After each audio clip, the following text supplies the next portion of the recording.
You know, one more idea I had for this was I want to kind of blur things out and round out these letters.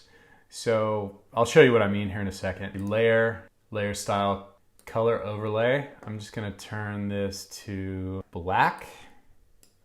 And then our background, I'm going to do the same thing. Layer style, color overlay. I'm going to turn that to white. And then going to go up here to the top layer, select all, Command A, Command or Control Shift C, which is copy merged, and then Command V. So we have a copy of this all merged in the top layer. So what I'm going to do now is go Filter, Blur, Gaussian Blur, and let's just blur this out a little bit.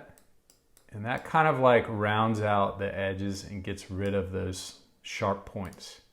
So now we can go Image, Adjustments, Threshold, and you can really thin it out if you want. You could thicken it up, but I think the default kind of 128 threshold level looks pretty good. So we'll click OK.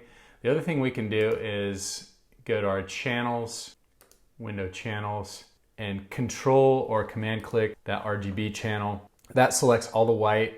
And then you can select inverse, make a new layer, hide everything, and then go edit, fill, and then we can fill it with kind of that color we had before and click OK.